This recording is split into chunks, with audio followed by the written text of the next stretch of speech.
Okay, we're turning to Job chapter 38, and we're looking now at the Lord speaking from a whirlwind. And we see that it's a display of his power as he is dealing now with this man. He cuts off Elihu's speech, and he says, "Who is this man who?" He's full of words, and that's what he said that's what Elihu said in the beginning. But he's without knowledge. And we saw in the first 11 verses, we saw, "Where were you?" And we see that all the way through 77 verses, where the Lord, or 77 questions that the Lord asked Job. And they're more, they call it the Socratic method, which is you ask pondering questions that some of them can't be answered, but they make you ponder and to think ahead, and an invitation to think and to explore. And so what we see with these 77 questions is that the Lord is really throwing a lot of scientific knowledge out there and saying, "Where were you? Who did this?" and so forth. Who, what, when, where, but not why. Why? He never answers the question of why Job was suffering, but he does establish his omnipotence, omniscience, and omnipresence as he deals with the situation. Now, as the Lord comes, who is this who darkens counsel and words without knowledge? Notice verse 4, "Where were you when I laid the foundations of the earth?" And we saw that in the first 11 verses, or from verse 4 through 11, we saw that he talks about the creation. Now, just kind of a rough outline I can give you. Creation is dealt with from verse 4 or 3 through 11. Then from the rest of the chapter up to verse 38, through verse 38, we see that he's going to talk about the world around us. "O Lord my God, when I on awesome wonder consider all the worlds thy hands have made. I see the stars, I hear the distant thunder, thy power throughout, boy, I just missed the word,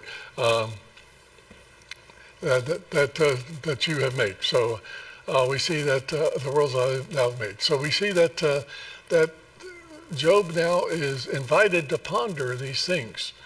And so we see that, and then we see in the last 2 verses, or 3 verses of chapter 38, all the way through chapter 39, he's going to deal with the animal kingdom.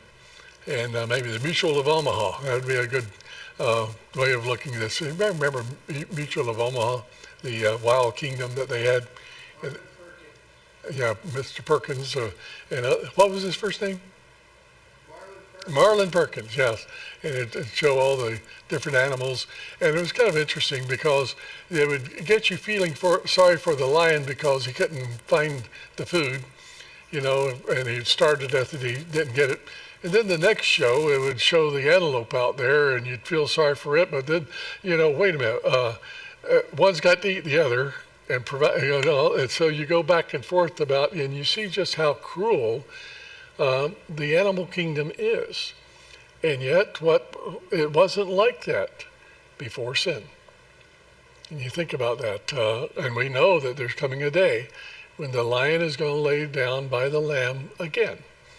And so we see that the curse of sin was very deep, and it's affected the thorns on the rose bush, and it has affected the animal kingdom. And we wonder just how much about the stars and so forth. Now, in saying that, we look at chapter 37. He said, "Where were you laid when," or 38, where he said, "Where were you when I laid the foundations? I laid the foundations of the earth.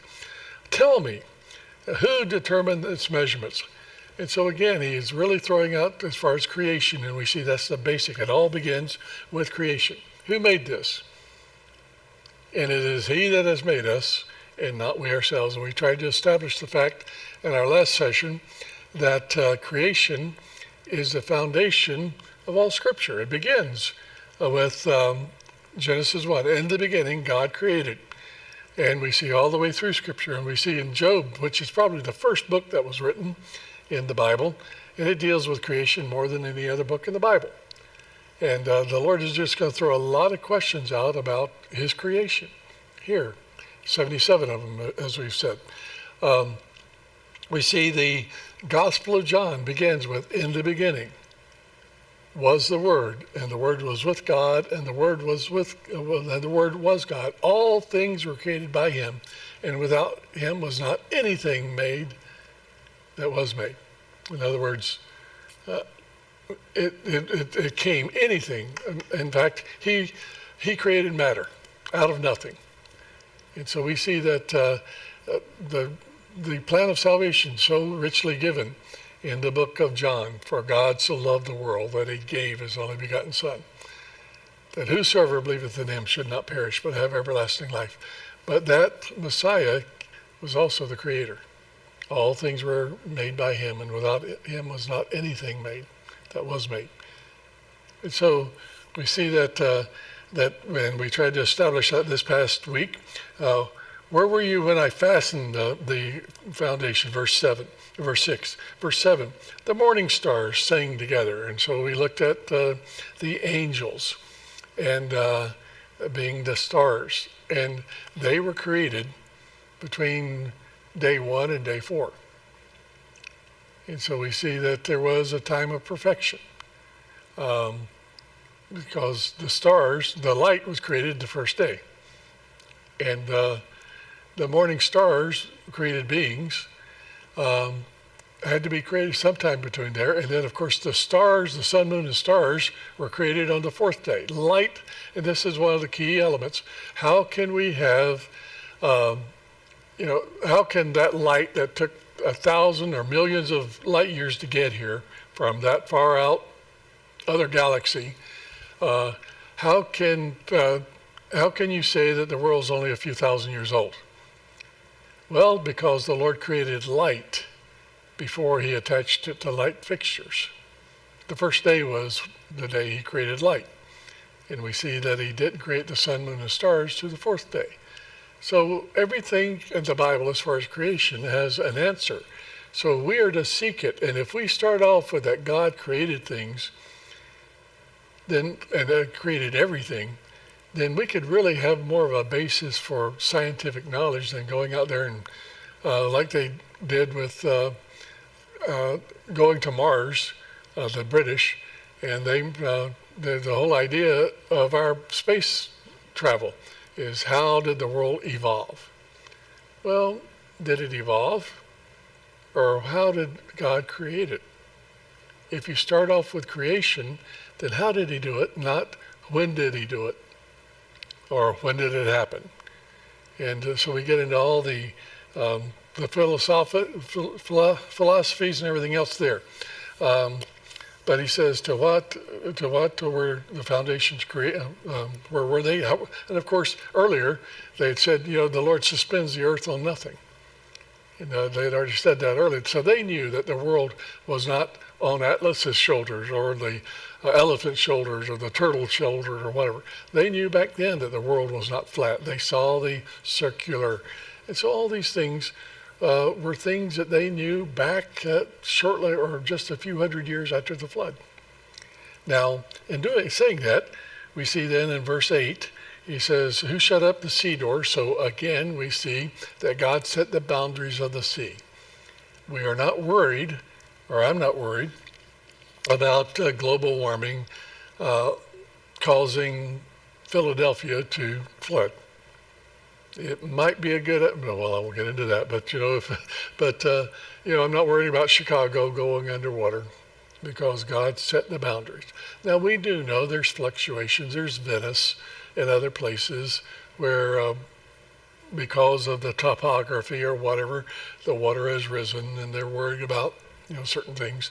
But overall, God has set, all of Italy is not going to go underwater. And so there are certain places in the world where the tides have gone back and forth and things change. And the one thing I remember was, or the thought about earlier, even with, is it New Hampshire? And they had the mountain that looked like a man's face. And that's been there for centuries. And they even put it on the quarter as far as a symbol of New Hampshire. Well, that thing collapsed back about a decade or so ago. You know, so things happen. Mountains change. Whatever. And so, yeah, but overall, do we still have mountains? Yes. And do we still have seas and so forth? Yes. So the topography changes, but God has set the bars. In other words, I'm not worried about the Antarctic, the glaciers melting and flooding the world.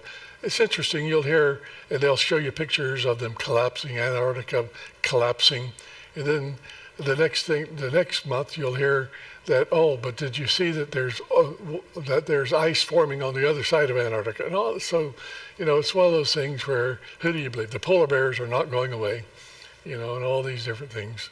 And so, but it's interesting how that the environmentalists want to control the world by their lack of knowledge. And so he says, where were you when I made the clouds as a garment? In verse 10, when I fixed my limit on the bars and the doors. In other words, God has limited all these things.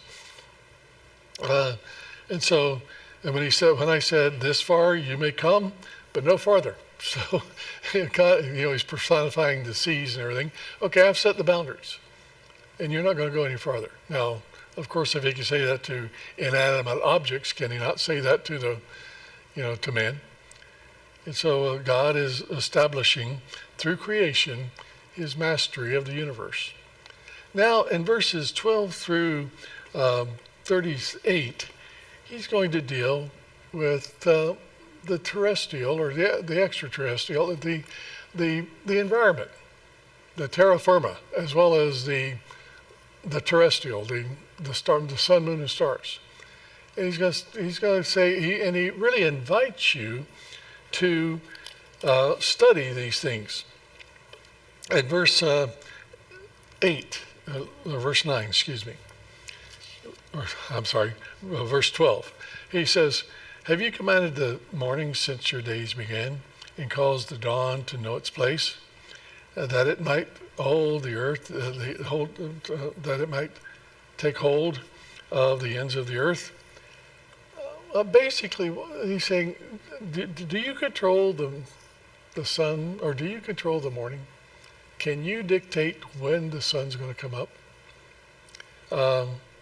Does the sun rise? Think about it. He's putting it in perspective.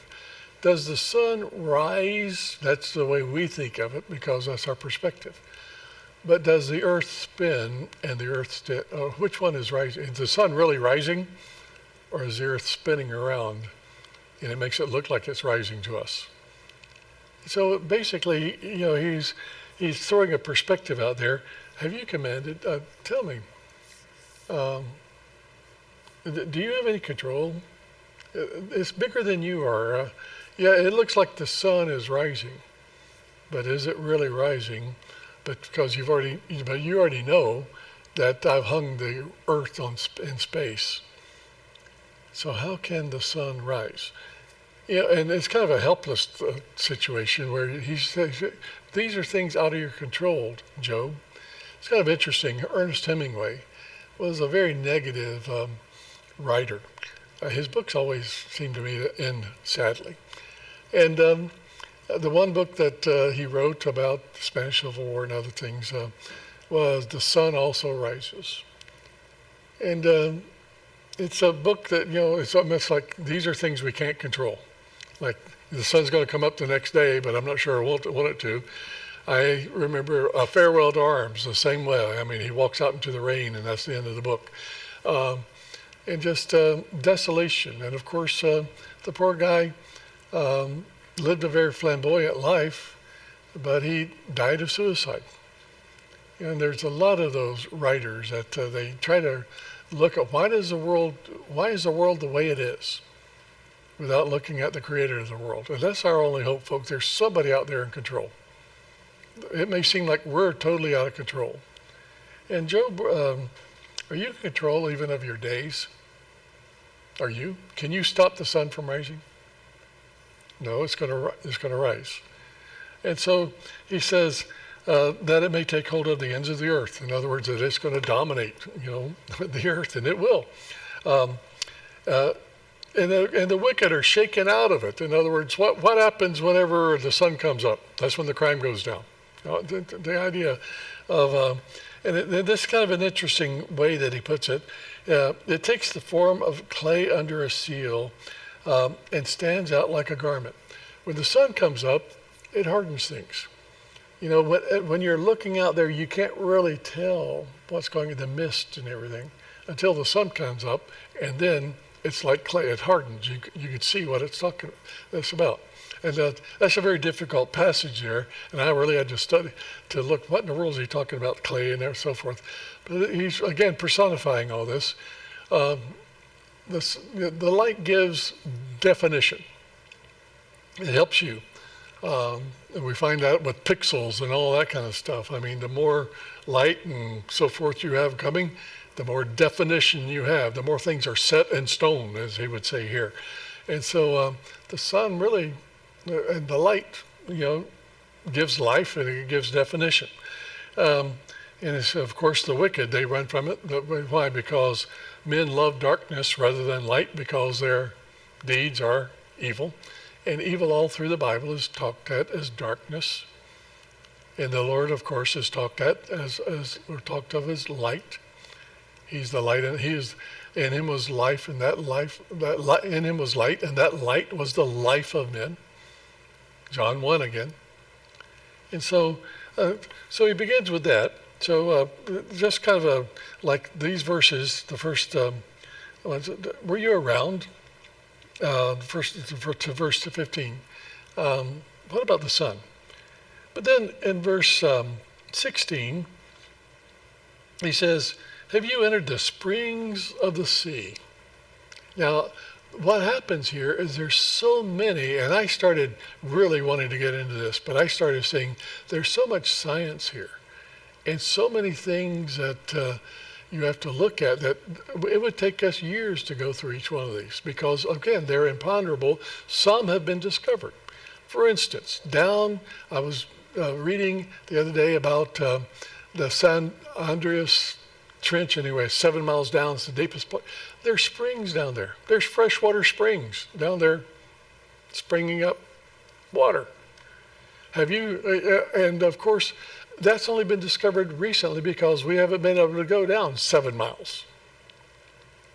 I like what they found, the aircraft carrier, the Hornet, which was sunk over in that area. Well, that's some of the deepest oceans in the world over in the Pacific. And it was sunk back in World War II by the Japanese. And they had finally found it. And there was, this was several years ago because the guy was up in his 90s. But he was an old sailor who was on that ship, and he said, yeah, I've got $40 in a locker down there, and if they could find it, they can have it. So it's one of those things. So now they could even go down there. But these are things that Job 4,000 years ago couldn't. And even 100 years ago, they weren't understood. And so we're finding all kinds of science, and knowledge is increasing. It's interesting. The more we find out about the world, the more people try to say it evolved. They want to get away from this was created. But what wisdom would be there? Okay, Lord, you created it, so how did it work? And that's really how you people like Kepler and others, that they said, okay, Lord, you made it, so how do we figure it out? And that's where whole new maths come up and all these different things that they had to figure out after the Enlightenment. And that's where they came up with 10 to the power of whatever, because they didn't have enough zeros to put on a page and all those different things. And so, and then you had Faraday come along, and he wanted to check out electricity, and he was the one who made, aren't you glad we have transformers out there where they, the currents and so forth? Those are all things that, and a lot of this came from curiosity of the questions that the Lord asked to Job. And so he said, the sun gives clarity, the springs of the sea, verse 17 and 18. Notice he says, the gates of death have been revealed to you. Now that's a weird one. When you look at the world, you realize how finite you are, do you not? Or have you seen the doors of the shadow of death? I get up on a mountain And I look down, and I get a little scared. I mean, I'm not. I mean, you see these people go out and they'll sit on the Lookout Mountain in Tennessee or whatever. I'm not like that, man.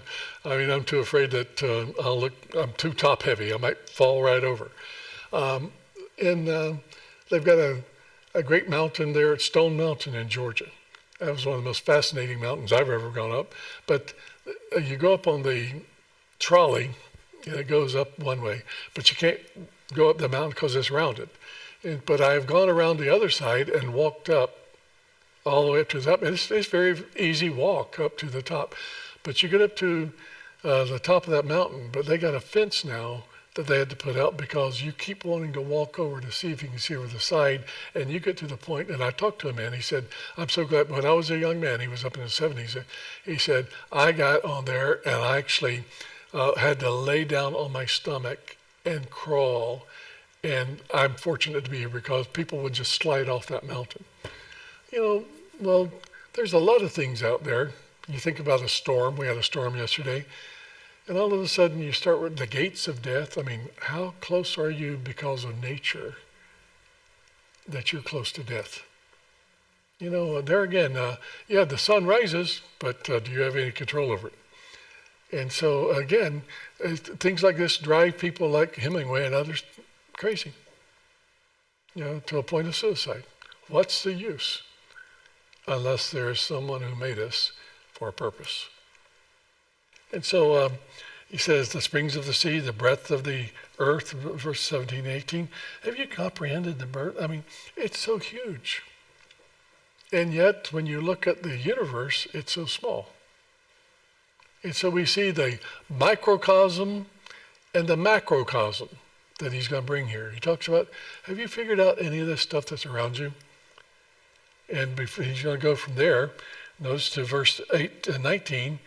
Where is the way of the dwelling of light? The question there is, where does light come from?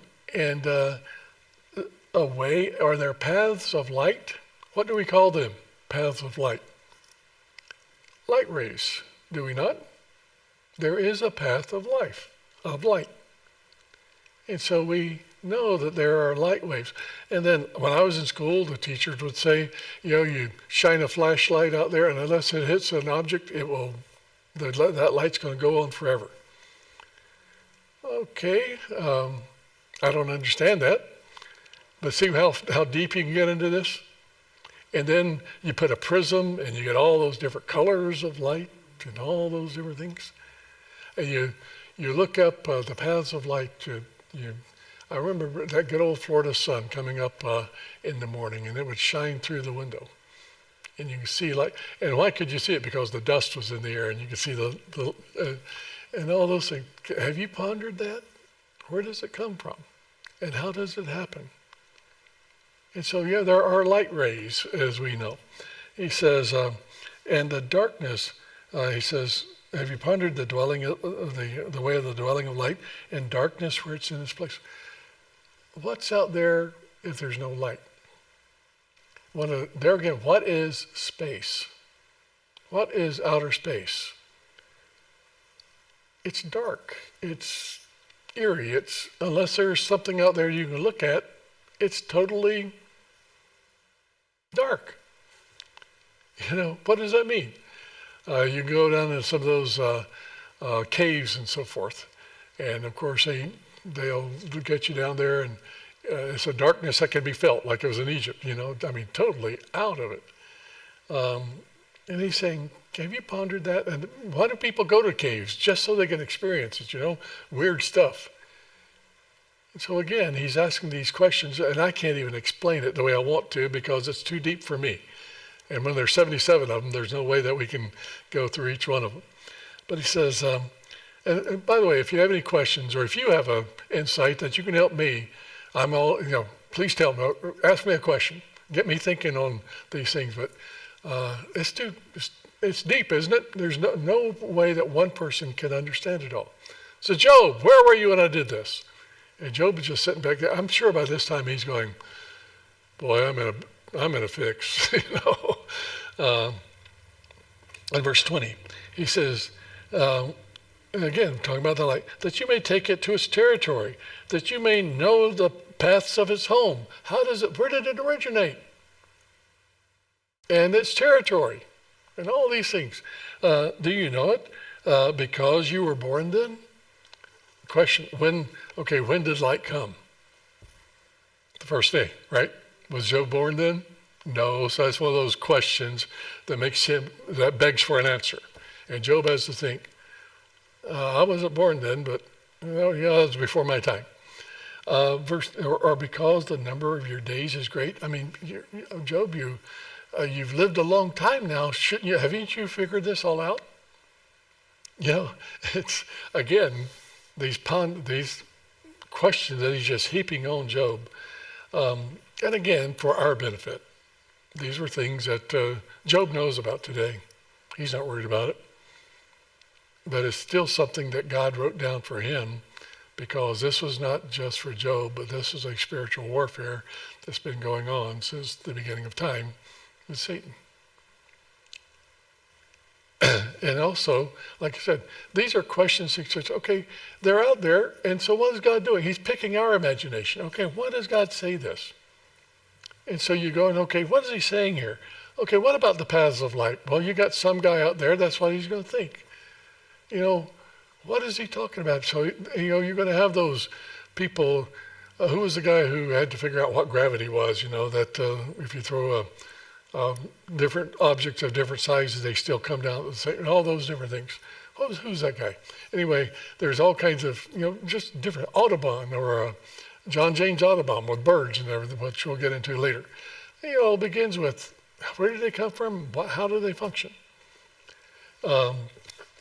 And so these are questions that are in different facets and different areas of science that people and universities will develop whole departments for.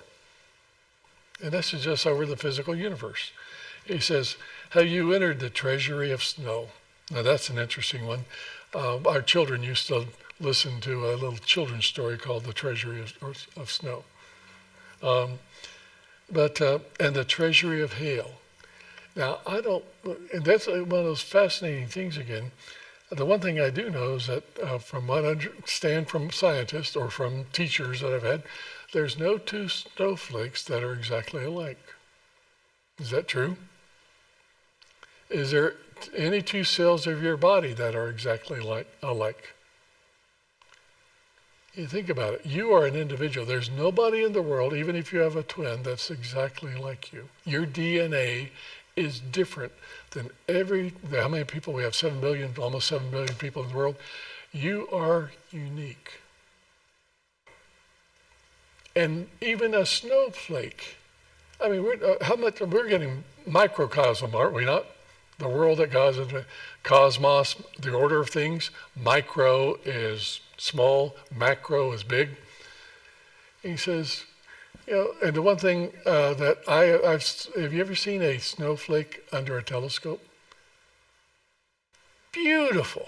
I mean, they put a little bit of light on it, and it's amazing the colors that come from just that little snowflake or piece of hail. You think about a piece of hail. Where did it originate? If the clouds started coming over from the Sierra across the Atlantic, and then the clouds were formed or whatever, and then the hail dropped on us, we actually can have little pieces of dust that fell on us yesterday. I mean, and God knew that grain of sand. I mean, are we not getting pretty deep? So notice how he's asking these questions. And again, I don't have the answers. I tried to I'm going to really get into this. Well, it's over my head. It's way over my head. And I've already talked about things that certain people have specialties on that I would love to talk to. But I'd have to have 100 people here, because each one of these have whole life sciences in them, about them. People have spent their lives trying to figure these things out. Do we not have a an omniscient God? And so he says in verse 23, which I have reserved for the time of trouble. Now that's an interesting one. Did God use hail in the Bible? He used it in Egypt, didn't he? He used it in the book of Judges, or Joshua. He's going to use it in the tribulation. Is he not? So can I take these little old pieces of dust, make them into hail, and use them as a weapon? I can, but you can't. Isn't it interesting? I mean, you don't even have control over the sun rising, Job. And here, look what I can do. He says, for the day of battle and wars. And Job said, Lord, what in the world are you talking about? I don't even know, what are you talking about here? But the Bible tells us about the battle and wars that God used hail in. He says, and he used snowflakes. If you don't believe he used snowflakes, ask Napoleon and Hitler. Verse in Russia, and verse 23, which I've reserved for the time of trouble. Verse 24, he says, by what way is light diffused? There again, prisms. Does light have different colors? And there again, the diffusing of light. And then you think about lasers who concentrates light. Light has power. And now they're talking about laser weapons where you don't even shoot a bullet or anything. You just blow things out of the air with the power of light. And Job didn't know anything about that, and neither did we. Back, was it in the 1930s, Orson Welles came out with the ray gun and the War of the Worlds, and you had the Martians coming down, and it panicked half of the United States or whatever. But that was just, ray guns. What is a ray gun? Well, light ray gun. So it's mesmerized people for centuries, or at least for decades. He says, by the way, do you realize, or the east wind scattered over the earth? Now, wait a minute. The wind usually blows from the west. What about the east? Well, there is a wind that comes from over in Job's place. They call it a Sirocco. And that is that sun on the Arabian desert will cause the air to get so hot, and then the wind will blow in Israel or into the whole Middle East. And those are, from what I understand, very miserable days. And it comes from the east, not from the west. It's a whole lot easier when the wind is blowing off the Mediterranean. It keeps Israel cool. But boy, when that wind blows to the west from the east, you got a problem. Now there again, you people who are into weather and so forth, you may say, Pastor, you don't know what I'm talking about. What? And I don't. I mean, all I know is, like I said, this is too big for me. It's too big for Job. And again, if you've got questions, you say, Pastor, you're wrong. Please tell me, because I'm curious. Pastor, you don't understand. Okay, well, you tell me. I want to know. I'm curious about these things. God's got me curious. But there's so much that, it's information overload or question overload. Verse 25. He says, who divided the channels over the overflowing water? Now here we have a situation which really points to the fact that the water on the earth flowed very quickly off the earth. And you think about that, you look, as we mentioned earlier, you think about some of the Monument Valley or the Grand Canyon. Those are sharp, jagged rocks. The wind did not cause that over billions of years. Because if they were, then they would be much more rounded. And so you think about, if you pour water, and people have done this, you could pour water on a thing of sand, and what happens? You have all kinds of grooves as the water goes out. And we see that all over the earth, do we not? And so the overflowing water, or the path of the thunderbolt, to cause the rain on the land where there is no one. Does it rain in areas where there's nobody who lives there? If a tree falls in the forest and no one is around, does it make a sound? See, these are the questions. Does God take care of the world? His eye is on the sparrow, and I know he watches me. He knows that blade of grass out there in the middle of Timbuktu, if there's any grass in Timbuktu, but he knows every little cell of that blade of grass, God knows about. He knows exactly how much water it needs, so forth. They rain on the land where there's no one. Oh, one thing, and you remember about, have you ever heard of these caves that have stalagmites and stalactites? Billions of years it took, right? I had a college professor, his name was Dr. Mulfinger. He was from Syracuse University, but he rejected it, evolution. And he actually, in the classroom, had a stalagmites, stalactites, top, which one's top, bottom, anyway. He had them growing in his classroom.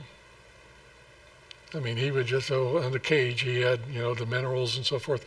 And they weren't very big, but over the course of 15 years he was teaching, he had, they were starting to build up. Have you heard about the petrified forest that came from Mount St. Helens? Remember all those millions of trees that were blown away by Mount St. Helens back in the 80s? Many of them settled down in bogs and so forth. They are now petrifying less than 40 years later. And yet, when you hear about the petrified forest out there, if you go out there and read the articles, it took billions of years for this to happen. There again, let science be science. Science is discovery of knowledge, or discovery of reality. Don't try to theorize it. Just go out there and, give it to us straight. He says, so there again, verse 27, to satisfy the desolate, to cause the spring to go forth on the tender grass. There we talked about that. Verse 28, has the rain a father? Does the rain have, is there a cloud god? Is there a sun god? No. Or who begot the drops of the dew? How did that happen? Why do we have dew outside? What has happened? Now, we know a little bit about condensation and everything, but okay, that's a good study, isn't it? The dew, what is a dew point? And who created it? There again, I would like to, people who know all that stuff, I'd like to get into it. From whose womb comes the ice? Now, here's, again, ice and snow is mentioned more in the book of Job than any other, the rest of the Bible combined. And we see that there was, but we're talking about people that were living in the Middle East. These guys that came from these different areas around us to talk to Job were from Middle Eastern, right around, Syria and Saudi Arabia and other places. So back then, ice and snow was still going. What does that tell you? Glaciers were still far down, and they were receding. How did God dry up the earth after the flood? Now, we hear all about Glacier National Park and all these different things. What happened? Now they're receding, aren't they? Or they did recede. And 4,000 years ago, they were down close enough where Job knew about them in the Middle East. So that tells us quite a bit. The waters, verse 30, the waters hardened like a stone. Well, I understand that you can, in the wintertime, you can walk from Alaska to Russia because the water is hardened like a stone. Why does that happen? How does it keep frozen? He's just talking about the terrestrial there. Now let's talk about now you're talking about terra firma. Now let's talk about the terrestrial, the sun, moon, and stars. Can you bind a cluster of Pleiades? Cluster? Are we talking about constellations? Yes, that's what there again. I love this. Or loose the belt of Orion. He talks about Mazaroth. That is a word literally constellations. So can you bring out the constellations in their seasons? There again, they look up at the stars. The constellations move around during different seasons, do they not? Stargazers knew that. He says, or can you guide the great bear? Notice all these terms were used back then. Before the zodiac, where they started making gods out of these things. It's kind of interesting. God had some of these things named before the zodiac, or as we know it today, was ever around. Pisces and all those different things. It's interesting how that even the planets have names of gods. Mercury, Mars, Saturn, Jupiter. Those are all gods that the ancients, but that's not what God called them. And there was no gods that made them. Okay, then he gets into the clouds again. Can you lift the voice of your clouds, verse 34, can you lift up your voice to the clouds, that an abundance of water may cover you? Can you stand out there last night and say, rain? It'd really do a lot of good, wouldn't it? Can you send out lightnings? Some people, there again, the superheroes can. No, they can't. It's interesting how that so much of this, man tries to make it into something that he can do, at least in his imaginations. Can you put wisdom in the mind? That's an interest. The mind. Tell me when it was created. Okay, you tell me that an amoeba became an ape, and ape became. Well, tell me about the brain. Tell me how you can think. How was that created? Give me a progression of evolution, of how that all of a sudden some chemical reaction caused an amoeba to think. And just within a few billion years, that little amoeba became a college professor.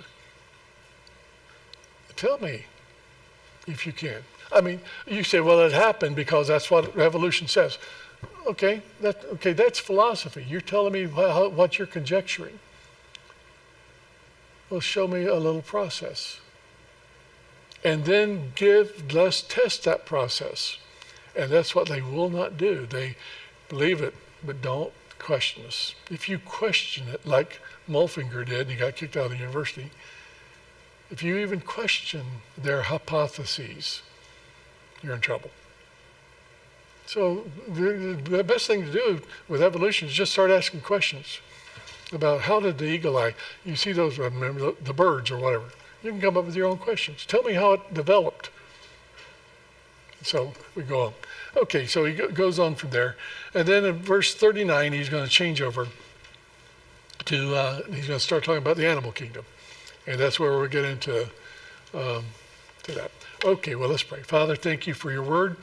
Thank you for what it can mean in our lives. Lord, help us to be good scientists for you, people who question, we ponder, we observe, we look at the creation you've made.